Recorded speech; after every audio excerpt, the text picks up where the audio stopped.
Now, White Pine County Daily News with Wyatt Cox. And at 8:12, KELY News, sponsored by Sahara Motors. Ready for all seasons?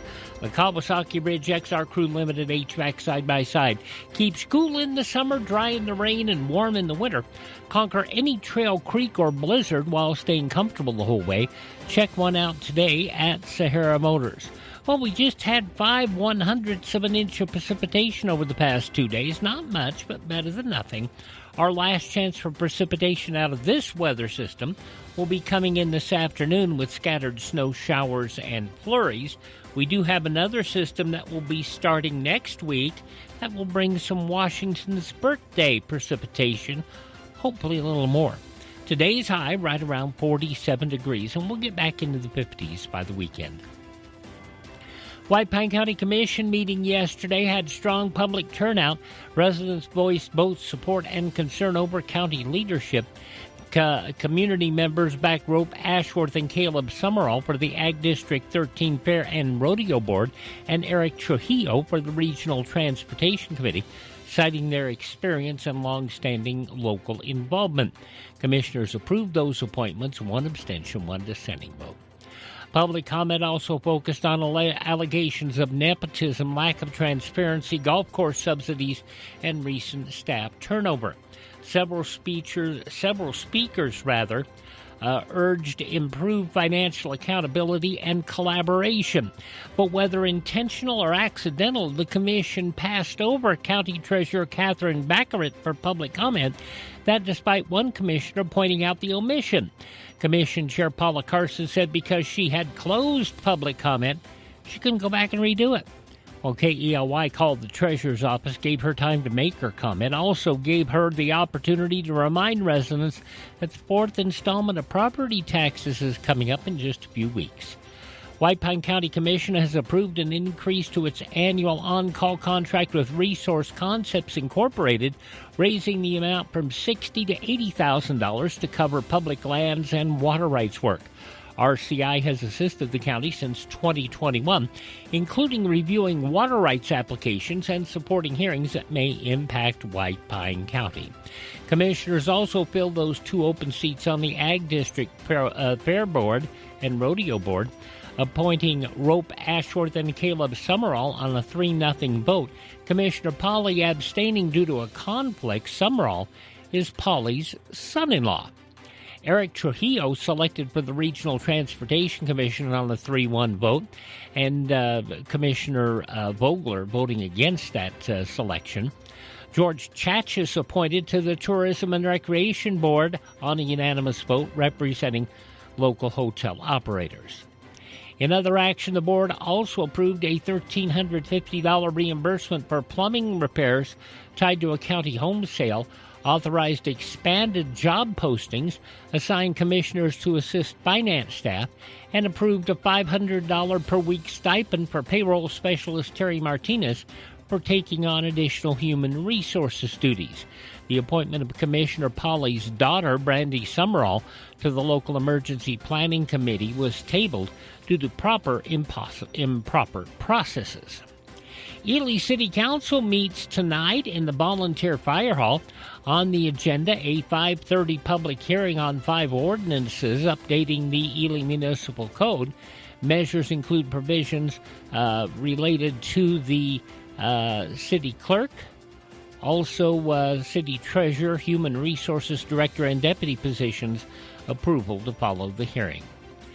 Council will also consider accepting the Morley Sewer Project, a CDBG-funded improvement, as recommended by the Municipal Utilities Board.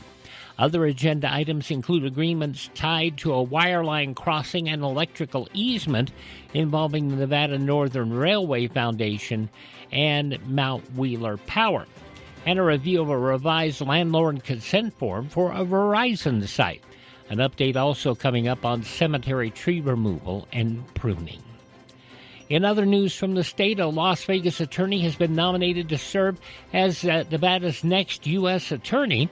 White House announced that George Kellis has been selected by the Trump administration as its nominee for the state's top federal prosecutor. Kellis, a partner at Cook & Kellis, must be confirmed by the Senate, a Las Vegas native who's practiced since 1981, previously on the Nevada Tax Commission, and has worked as an adjunct professor at UNLV's Boyd School of Law. Sigal Chattah has been serving as acting U.S. attorney since March.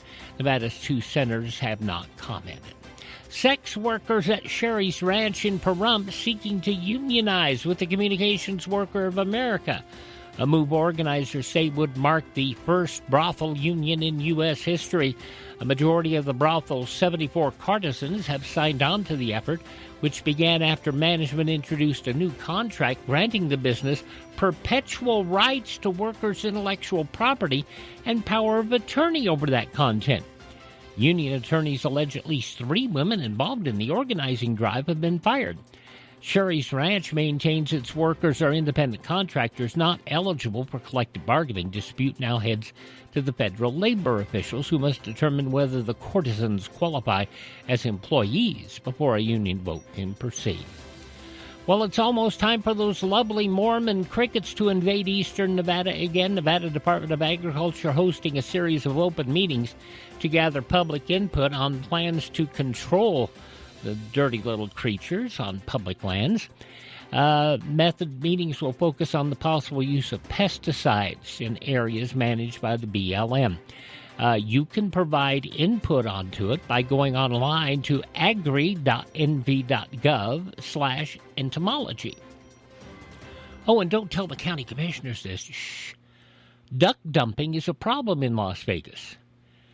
Seems a small fundraiser in South Summerlin taking aim at a big problem: illegal duck dumping.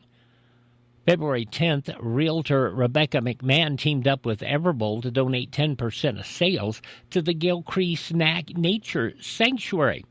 The goal: raise awareness about domestic dumps bought around Easter. People get tired of them, they dump them in local parks. Domestic ducks can't survive long in the wild, require constant water, proper nutrition, and protection from predators. Organizers say more events planned ahead of Easter. For Sahara Motors, that's your check of news from White Pine County and the state of Nevada. You see lots of commercials on television telling you to drive a little and save a lot. Dealers wanting you to drive to Salt Lake, Elko, Reno, and even Las Vegas. But ask them one question. What happens if there's a problem? Do you have to drive 3, 4, or even 6 hours to get service? Here at Sahara Motors in Ely, we service everything we sell right here in White Pine County. Shop here first, get our best deal, and you get that best deal by telling Shauna that Wyatt sent you by. Then if you want, shop other places. When you account for the drive, you'll find that it pays you to be a part of the Sahara Motors family. Stop by Sahara Motors, just about a mile north of Ely on US 93. Sahara Motors, we are White Pine proud. Tell Shauna Wyatt sent you by.